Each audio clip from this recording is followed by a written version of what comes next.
Section 4. You will hear a lecture on lions. First, you have some time to look at questions 31 to 40.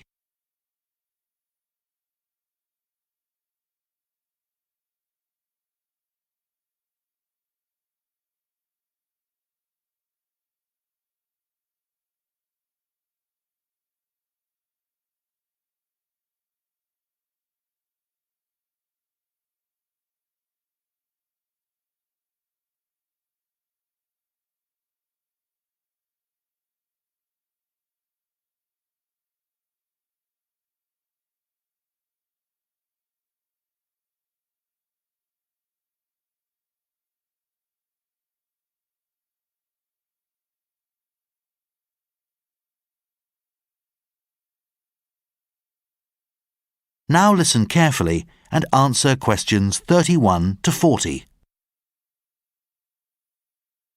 As part of this series of lectures on wildlife, I'm going to talk today about lions, about their history and about some of the work that's been done with lions in recent years. When we think of lions, we tend to think of Africa, as this is the only area of the world where they still exist in the wild, apart from some small groups in the Indian forest of Gir. But you might be surprised to know that lions were once virtually everywhere on the planet. In fact, if you go back 500,000 years, there were more lions roaming the world than dogs or monkeys.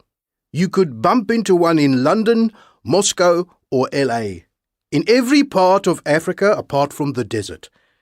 In fact, the only continents that were and have always been lion-free were the frozen plains of Antarctica, which were obviously much too inhospitable for this jungle creature, and Australia, though there is plenty of bushland there. So what happened? Well, we know for certain that as recently as the 1800s, that's just 200 years ago, lions were being hunted to extinction in some parts of the world, sometimes just for sport. But long before that, about 10,000 years ago, lions started to disappear from various corners of the globe. Scientists believe there was the usual battle with our human ancestors for food in the form of other smaller creatures, with many lions also being killed to make clothing. So lions may have gone from Europe, but there are plenty of prehistoric paintings to witness their presence, and they reveal some interesting facts. Let's take a look. These cave paintings were found in France.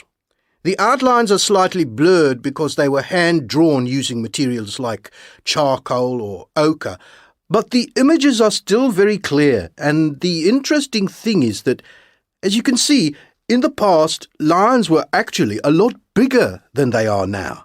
They come up to this man's waist. You may think the size has been exaggerated because of the man's fear, but there's plenty of fossil evidence that supports the larger proportions these animals once had, when you compare them with the African lions of the present day.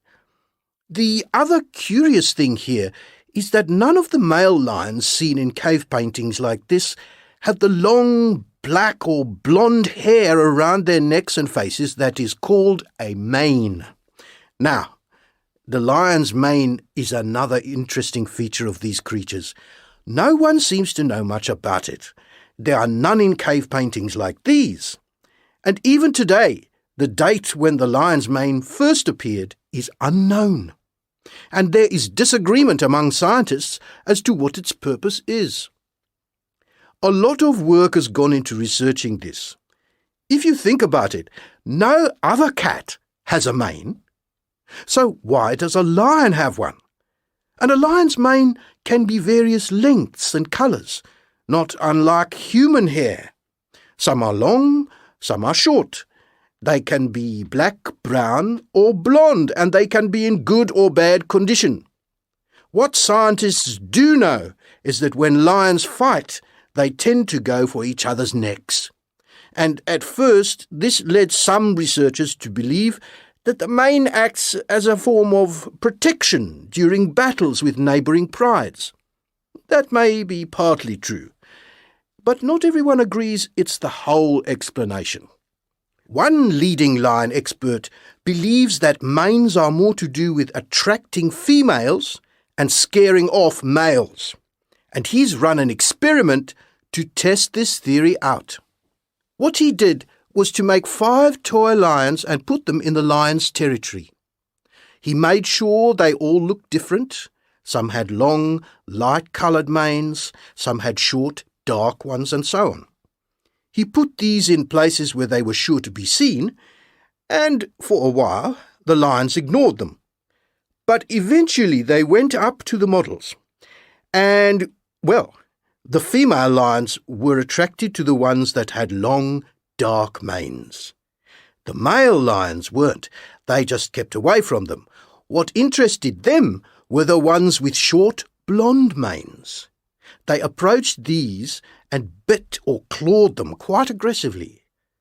When the results of this study were compared with the real-world situation, it was found that lions with long, dark manes tend to be the healthiest, while ones with short, blonde manes are more likely to be injured or sick. Thus, the team concluded that a lion's mane is effectively a status symbol, that it shows how strong and healthy the lion is, and as a result makes the lion more attractive to females. That is the end of section 4. You now have half a minute to check your answers.